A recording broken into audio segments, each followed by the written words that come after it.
জিলহজের প্রথম 10 দিন, কোরবানিদের 10 দিন আগের যে স্মৃতি, আমাদের সমাজ পারিপার্শ্বিক পুরো চিত্র যদি আমরা চিন্তা করি, আমাদের স্মৃতিতে কি ভেসে ওঠে? গরু ছাগল, ঠিক না? আর কোনো আমল কি ভেসে ওঠে? কোনো আমল ভেসে ওঠে না। ইবাদতের একটা মৌসুম রমজান মাস, আলহামদুলিল্লাহ কম বেশি কিছু আমলের কথা আমাদের সে মাসের কথা চিন্তা করলে মাথায় আসে। বাট জিলহজের প্রথম দশক চিন্তা করলে গরু ছাগল ছাড়া আমাদের মাথায় আর কিছু আসে না। তার মানে হলো এই দশক যে ইবাদতের দশক, নেকামলের দশক, তার কোনো ছিটা ফোটা, তার কোনো চিত্র, তার কোনো প্রভাব আমাদের সমাজে দেখা যায় না। তাহলে ক্রাইসিসটা কি আমরা ধরতে পেরেছি?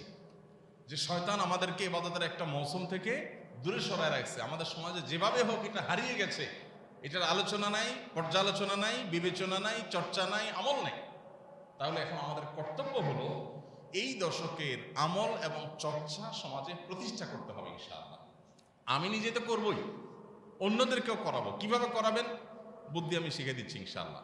খুব সিম্পল কিছু আইডিয়া আছে, যে আইডিয়াগুলো হয়তো হেল্পফুল হবে। আপনার কাছে আরো বেটার আইডিয়া থাকতে পারে, সেগুলো আপনি শেয়ার করতে পারেন অন্যদের মাঝে। জিলহজের প্রথম দশক উপলক্ষে অনেকগুলো করণীয় আছে, অনেকগুলো করণীয় আমল আছে। আমরা সে আমলগুলোর কথা আগে একটু বলে নিই, এবং আমলগুলোর বলতে বলতে ফাঁকে ফাঁকেই আমরা কিভাবে সমাজে সেটা বিস্তার করবো সেটা আমরা বলে ফেলবো ইনশাআল্লাহ। নাম্বার 1, জিলহজের প্রথম দশকের সবচেয়ে বড় করণীয় হলো হজ করা।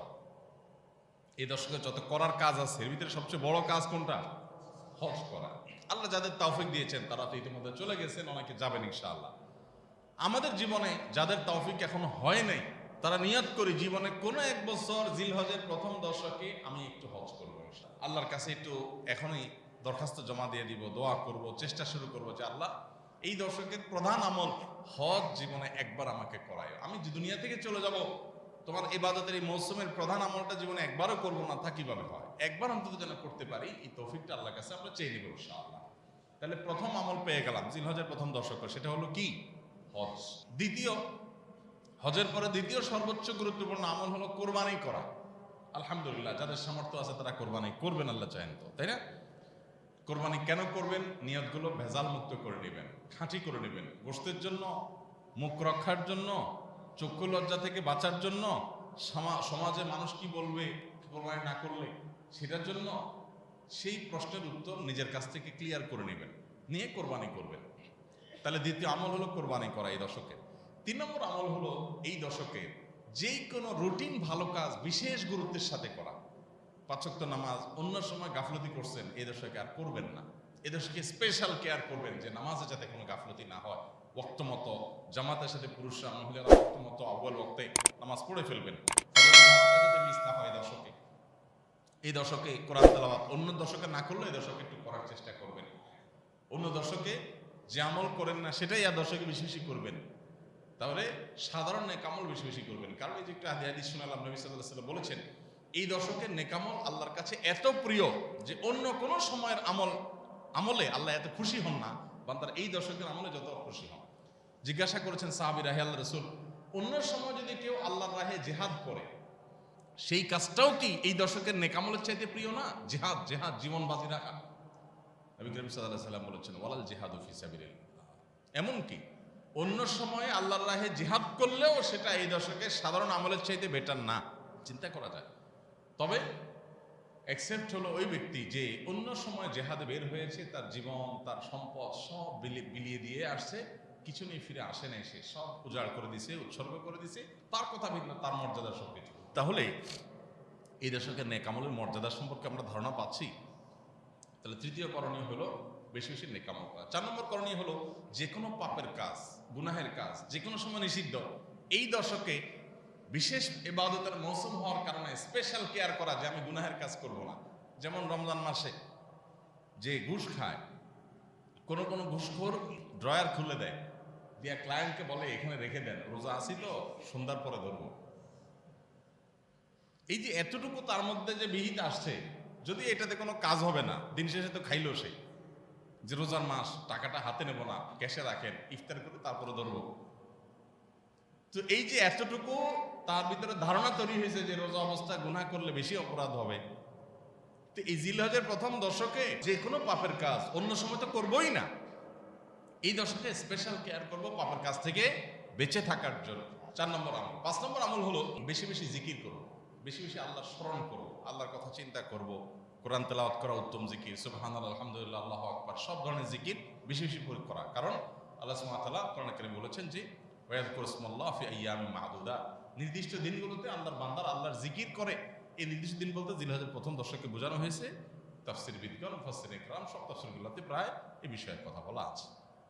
তাহলে 4 নম্বর আমল গুনাহ থেকে বাঁচা, আর 5 নম্বর আমল হলো বেশি বেশি জিকির করা। 6 নম্বর আমল হলো এই দশকে যারা কোরবানি করবেন তারা চুল নখ ইত্যাদি এই 10 দিন কাটবেন না। অর্থাৎ জিলহজের চাঁদ ওঠার আগে চুল নখ, গোপ, অবাঞ্ছিত লোম এগুলো কাটাকাটি শেষ করে চাঁদ উঠছে আর কোরবানির আগ পর্যন্ত এটা করবেন না। কোরবানি হয়ে গেছে, চাঁদ উঠছে, এরপরে এটা করবেন। এই আমলটা শুধু কোরবানিকারী ব্যক্তির জন্য খাস কিনা, একটা হাদিস থেকে বোঝা যায় এটা কোরবানিকারীর জন্য আমল, কিন্তু অন্য আরেকটা হাদিস থেকেও দেখা যায় যিনি কোরবানি করবেন না তিনিও এই আমলটা করতে পারেন। করলে আল্লাহ তাআলা থেকে কোরবানি করার সওয়াব দান করবেন।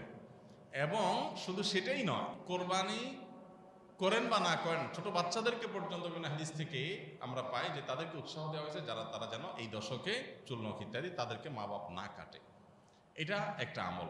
7 নম্বর আমল হলো এই দশক উপলক্ষে তাকবীর বেশি বেশি পাঠ করা। আল্লাহু আকবার, আল্লাহু আকবার, লা ইলাহা ইল্লাল্লাহু, আল্লাহু আকবার, আল্লাহু আকবার, ওয়ালিল্লাহিল হামদ। এই তাকবীরটা বেশি বেশি করে পাঠ করা, এটা এই দশকের আমল।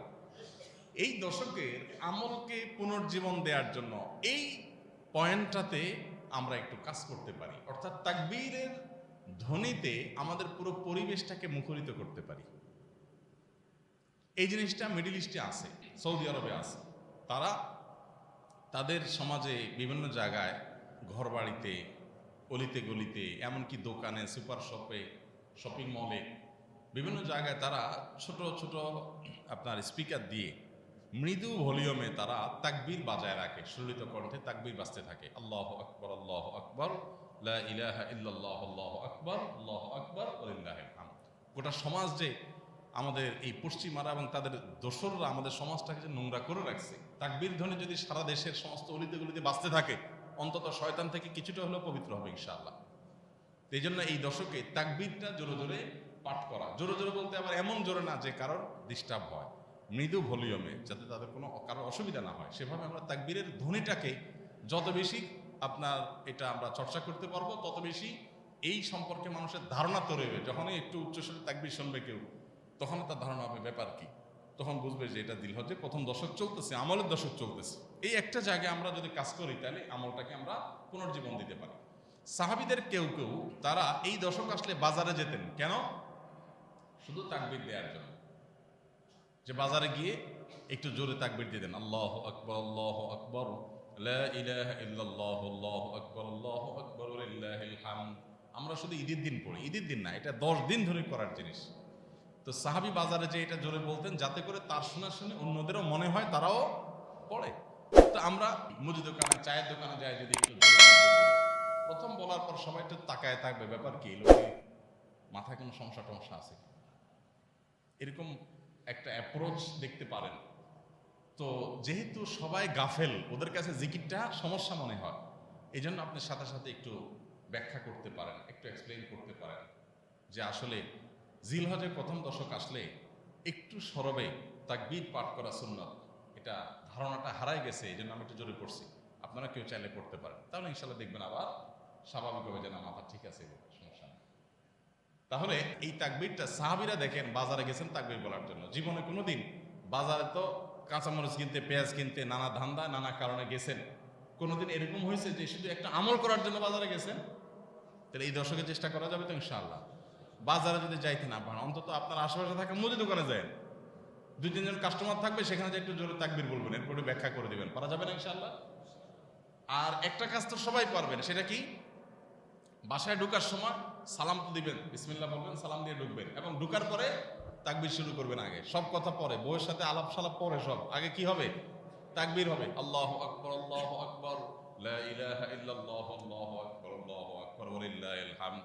ছেলেটা স্কুল থেকে আসছে, মেয়েটা মাদ্রাসা থেকে আসছে, দরজাটা খুলছেন, সালাম দিল, ওয়ালাইকুম আসসালাম, এরপরে শুরু করবেন তাকবীর। আল্লাহু আকবার, আল্লাহু আকবার, লা ইলাহা ইল্লাল্লাহু, আল্লাহু আকবার, আল্লাহু আকবার, ওয়ালিল্লাহিল হামদ। ম্যাডামের সাথে দেখা করছেন, মিসেসের সাথে দেখা করছেন, বাইরে থেকে আসছেন, সালাম কালাম হয়ে গেছে, কথাবার্তা বাকিগুলো পরে আগে তাকবীর শুরু হয়ে যাবে, আল্লাহু আকবার আল্লাহু আকবার। এইভাবে যদি আমরা করতে থাকি তখন গোটা পরিবারের মধ্যে একটা ধারণা তৈরি হবে যে একটা আমলের দশক চলছে। একটু কষ্ট হবে, কিন্তু এটা প্রতিষ্ঠা করার জন্য একটা সহজ মাধ্যম। চেষ্টা করা যাবে না ইনশাআল্লাহ? আল্লাহ আমাদেরকে তৌফিক দান করুন। ৮ নম্বর হলো এই তাকবীরটাই বিশেষ সময়ে পড়া। সেটা কি? জিলহজের ৯ তারিখ অর্থাৎ কোরবানিদের একদিন আগে বা ফজর থেকে নিয়ে ১৩ জিলহজ ঈদের তৃতীয় দিন পর্যন্ত প্রত্যেক ফরজ নামাজের পরে একবার করে তাকবীরটা পাঠ করা। নারী পুরুষ সবার জন্য এটা প্রযোজ্য। এটা হলো ৮ নম্বর আমল, প্রত্যেক নামাজের পর পর এই কয়েকদিন। আর ৯ নম্বর আমল হলো ১ থেকে ৯ তারিখ পর্যন্ত এই প্রথম ৯ দিন নফল রোজা রাখা। জিলহজের ১ তারিখ থেকে ৯ তারিখ পর্যন্ত। এটা বিভিন্ন হাদিস দ্বারা সমর্থন পাওয়া যায় এবং মাওসুআ ফিকহিয়া কুয়েতিয়া, কুয়েত থেকে প্রকাশিত আপনার ফিকহ বিশ্বকোষে ওনারা লিখেছেন যে ইত্তেফাকাল ফুকাহা, সব ফকিহগণ একমত জিলহজের ১ থেকে ৯ তারিখ পর্যন্ত এই দিনগুলোতে নফল রোজা রাখা মুস্তাহাব। তাহলে সেটা আমরা করতে পারি। ৯ নম্বর আমল গেল। ১০ নম্বর হলো বিশেষভাবে আরাফাত দিনে রোজা রাখা, অর্থাৎ ৯ তারিখটা স্পেশাল। এই দিনে রোজা রাখলে কি হয়? ১ বছর আগের এবং ১ বছর অগ্রিম আল্লাহ তাআলা গুনাহ মাফ করে দেন। আর ১১ নম্বর আমল হলো ঈদের দিনের যত আমল আছে সেই আমলগুলো ঠিক মতো করা। সবাই চেষ্টা করবো তো ইনশাআল্লাহ। আমরা আসুন্নাহ ফাউন্ডেশন থেকে একটা লিফলেট করেছি এবছর, প্রথমবার এবছর আমরা এটা প্রিন্টেড ভার্সন করেছি। এটা ইনশাআল্লাহ সামনের জুমায় আমরা মসজিদে ইমাম সাহেব এবং ওয়াজ সাহেব বলবো, আপনারা ব্যবস্থা করবেন সংগ্রহ করার ফ্রি বিতরণের জন্য। এটা আপনারা কেউ চাইলে খরচ দিয়ে নিতে পারেন, আর খরচ ছাড়া ফ্রি চাইলেও কেউ আসুন্নাহ ফাউন্ডেশনে যোগাযোগ করে নিতে পারবেন। ছোট একটা লিফলেট করা আছে জিলহজের প্রথম দশকের তাৎপর্যগুলো কি, করণীয়গুলো কি, এটা আপনি বিতরণ করেন।